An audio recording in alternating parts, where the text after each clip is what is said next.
Қайырлы күн достар, каналыма қош келдіңіздер.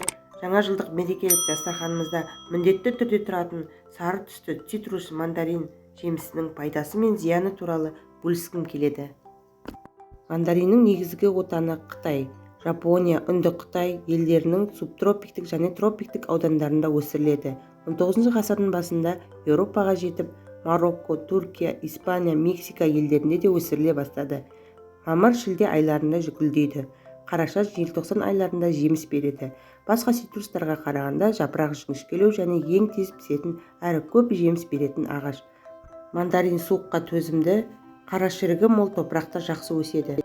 Мандарин сөзінің шығу тарихы да ерекше. Ерте замандарда Қытайдағы бай ауқатты адамдарға мандарин деген лауазым берілген екен. Сондай-ақ Үнді мұхитындағы Маврика аралының бұрынғы атауы мандарин болған. Жеміс атауы да осы атауға байланысты мандарин деп аталған екен.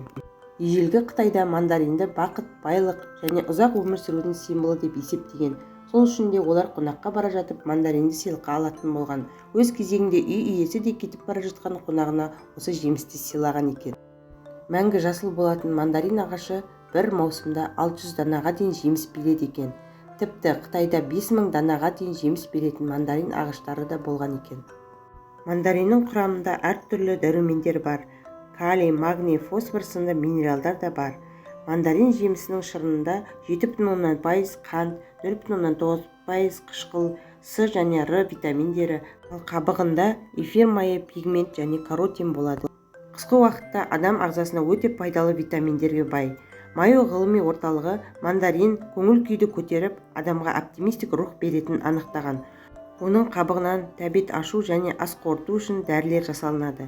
Мандарин шырыны тері мен тырнақтағы жараларды жақсы емдейді, шөлді жақсы қандырады. Қабығын суға қайнатып тұнбасын ішсе, жөтел мен қақырықты жазуға болады. Астма мен бронхиттің бірден-бір емі. Таңертең 1 стакан мандарин шырынын ішіп тұрсаңыз, өкпеңізді тазартады. Антимикробтық қасиеттері де бар. Ішектің жұмысын жақсартады және тісті қатайтады. Мандарин құрамында қайталанбас зат нобилитин бауырда майдың жиналмауының алдын алады. Соның арқасында семіздікке шалдықпайсыз.